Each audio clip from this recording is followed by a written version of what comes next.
Citizen soldiers of the Continental Army had performed well in their early battles, but extended campaigning had exposed a chink in their armor, and the British Army ruthlessly exploited that weakness.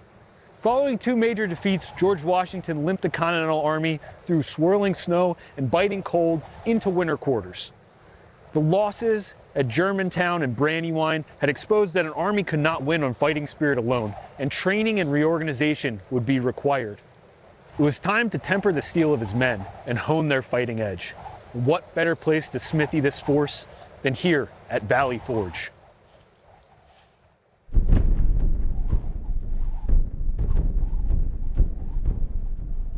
The force that arrived on this frozen patch of earth was less an army than it was a band of survivors, with some units at less than a third of their authorized strength.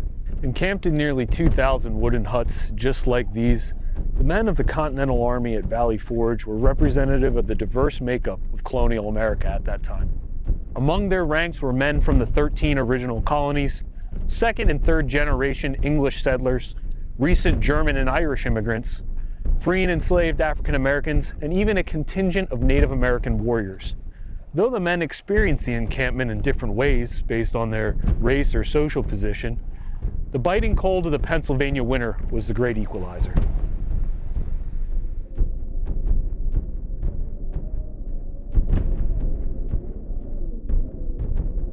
Joseph Plum Martin, a soldier in the 8th Connecticut Regiment, recalled his unit's conditions upon arrival. We were now truly in forlorn condition. No clothing, no provisions, and as disheartened as need be, our prospect was indeed dreary.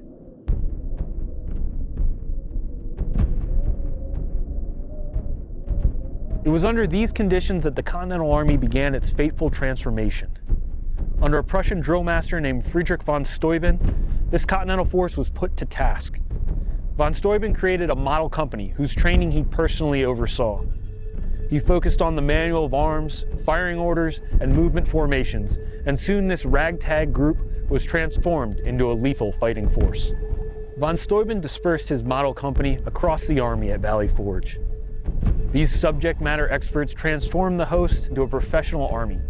Day after day, month after month, the drilling instruction continued, and the American regiments became hardened and more disciplined. The regular routine of camp duties, training, and guard mount generated confidence and proficiency.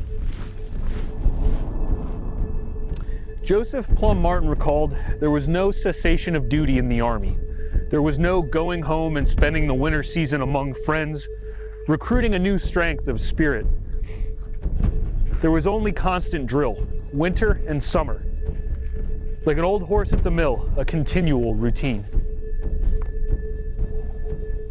One of the legacies of Valley Forge was the development of a standard manual of Army drill. Continental soldiers and officers used a variety of books and battlefield experience to influence tactics early in the war, but Valley Forge saw the Army adopt its first official manual for drill.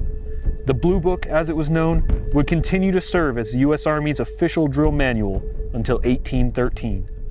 While training continued, the Continental Congress authorized a change in the size and makeup of the regiments, creating new brigades and eventually 5 new divisions.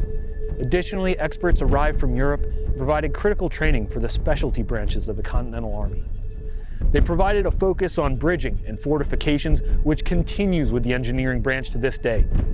The Continental Artillery, Cavalry, Inspector General, Quartermaster, and even military police received an overhaul, with a focus on essential training for both combat arms and support elements. When Washington's men marched out of Valley Forge in June of 1778, they were a transformed force.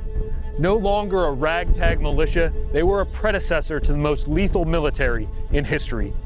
At the Battle of Monmouth, they demonstrated what they had learned and drove the British from the field of battle. Valley Forge is often regarded as the birthplace of the American Army. Army National Guard units like the 181st Infantry, Massachusetts Army National Guard, the 103rd Engineers, Pennsylvania Army National Guard, and the 175th Infantry, Maryland Army National Guard are all direct descendants of units who encamped in these buildings in the Pennsylvania countryside. Beyond our unit's lineage, as we look at the story of the encampment, we can see an enduring legacy which still shapes our force to this day. It is here that we saw the foundation of our first training doctrine and drill manual. It is also here that the Army learned how to adapt its makeup to the ever-evolving demands of warfare. Today we regularly undergo reorganizations, reflagging units and developing new reporting structures, such as a division alignment for training, which helps us prepare for the future. The National Guard of today also mirrors the diversity of the Continental Army. The Army National Guard is made up of soldiers from all our states and territories, now numbering 54. Since those days, we have made great strides to eradicate the injustices of yesteryear, and now soldiers from all ethnicities, religions, and backgrounds serve side by side. Our diverse makeup today, as in the winter of 1777 and 78, is part of what makes us who we are. Despite where we may come from and what our background is, we endure both hardship and victory together, and continue to strive for what our forebears fought and died in pursuit of, a more perfect union. Though the Army National Guard has changed greatly since that frigid winter, the sacrifices of our forebears provides a tremendous legacy for us to build on.